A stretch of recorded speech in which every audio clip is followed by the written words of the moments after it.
Okay, so your hint for the next team, unusual leading scorer. I had time to look all this up too, and I didn't do it. Yeah, nice um, one. all right, here's what we're gonna do. Yeah.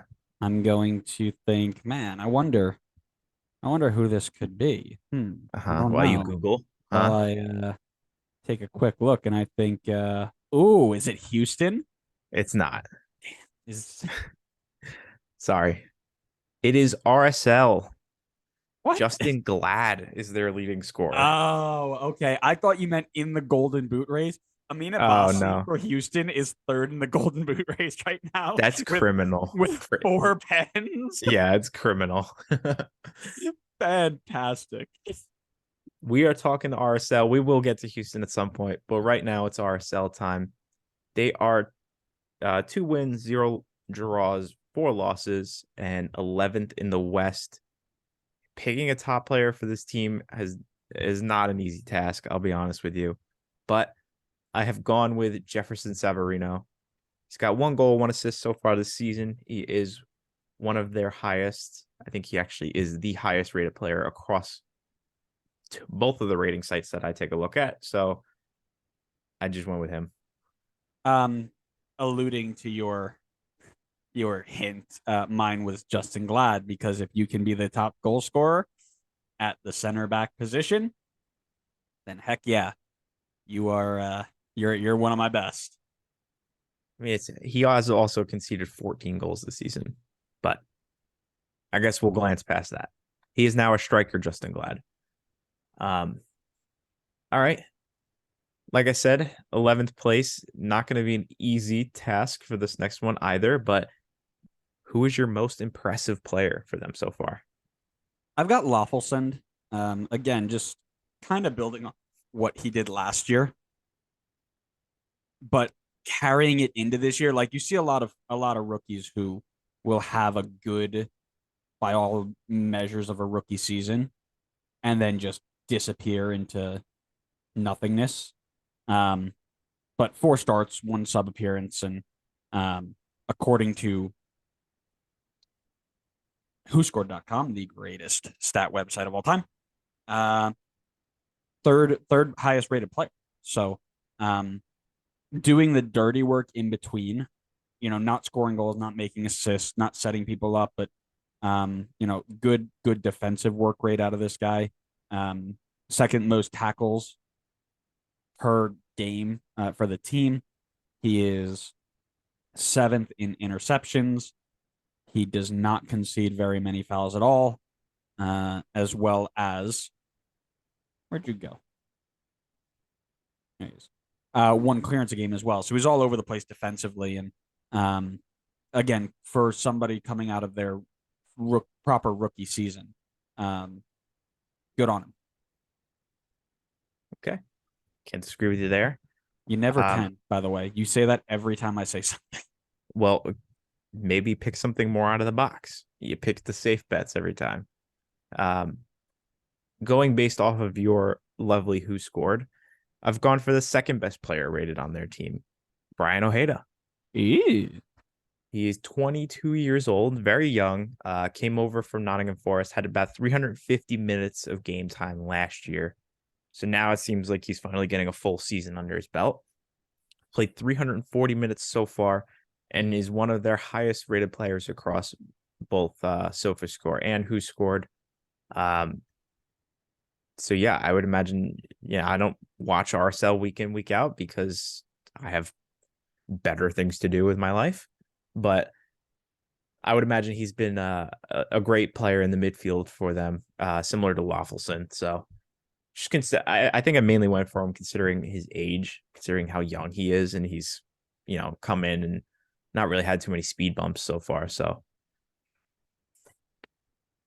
Yeah, like I said, I was very interested to see how he would transition into this league. Nottingham Forest is quite the jump from where we are today. So very interested in that jump, and I think he's done very well. Again, another guy who's up there in terms of the defensive stats. I mean, you look with 1.2 tackles a game, leading the team in interceptions with Justin Glad, and then same amount of clearances as well as our friend Jasper Loffelson. So yeah, definitely agree with you there. Cool. Maybe we'll be in agreement on the least impressive player as well. I'll do mine first. I've gone for Andrew Brody. Way. Considering this team is oh, I guess that means you will also have Andrew Brody. Well, considering that this team has conceded 14 goals so far this season, most in the Western Conference, I had to go for a defender here. Um, and when I looked at FB comparison, they call it their scouting report for the 2023 MLS season compared to other fullbacks, he ranked pretty poorly in majority of the defensive stats. The only one he was ranked decently in was blocks with 63rd percentile. But tackles, interceptions, clearances, aerials won all like 33% or below. So it looks like he hasn't had a strong season. He's got a lot of the minutes. So a lot of those 14 goals conceded, he's on the field for, even if they're not directly his fault. So I went for him. He was also pretty low rated on both of the sites as well. So Yeah, I mean the big thing that stood out for me is how much we hyped him up as, the replacement for Aaron Herrera, and he's just been bang average, hasn't he? 4-0 to, again, the big ones that they lost to: St. Louis, which was some bad stuff, and then Columbus, who were firing on all cylinders that day. But I feel like one of them they were down a man, weren't they? doesn't look like it. No, wow. Um, Again, not great, right? But um, also not super thrilled with how he's come on and what we expected out of him. So definitely underwhelming in that sense. Yeah, agreed. Um, so now for overachieving, underachieving, I had RSL in ninth, currently in 11th. So for me, slightly underachieving, but generally right where I expected them to be. I mean, I don't love the shape of this team, to be honest. I haven't for like a few seasons now, and somehow every season they always overachieve what I expect for them. I almost kind of feel like we're finally starting to see the real RSL roster that I'm sure a few of us have been expecting for the last couple seasons. So I'm not so sure that they can get up to that ninth place spot. I had him at 8. Again, underachieving. I think they can. I just don't know if it's gonna happen. I think that they can sneak in, but it's not gonna be like they're in 4, 5, 6, 7, 8 all season. I think they're gonna stay around here and then make that push. Um, Again, this team has not scored a lot of goals. They've conceded that. But the good thing about stuff like that is you can fix it. That stuff is tangible. You can figure out why that's gone wrong. I believe that they have the players that is required to make eighth or ninth into the playoffs, make that play-in game. But yeah, definitely underachieving for what we expected out of them at the beginning. Okay. Glad we're in agreement. Question for you. Is RSL's lack of spending finally catching up to them?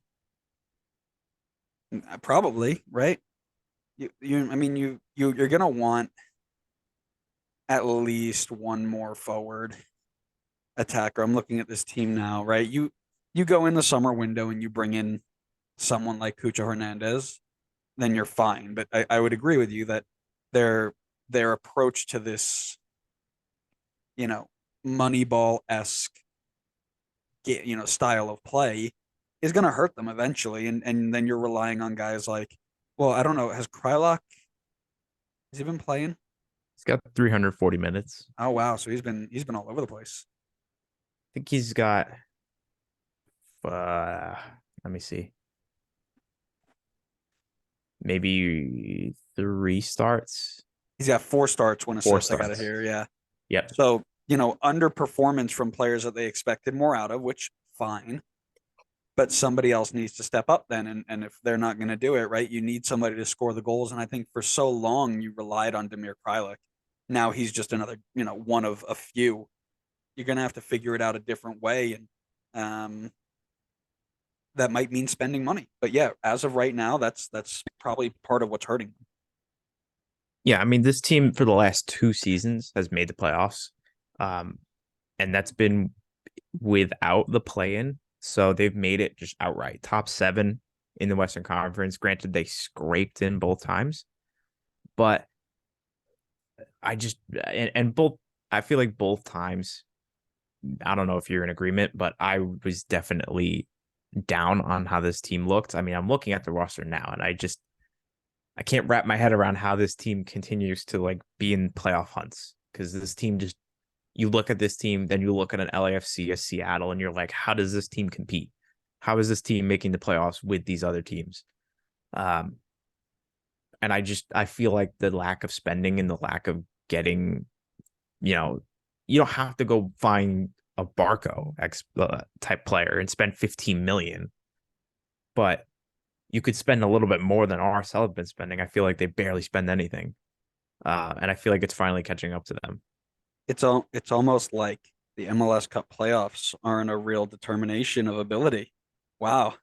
They are Oh, until Atlanta I wins gotta Supporter backpedal. I Shield. gotta backpedal. Oh no.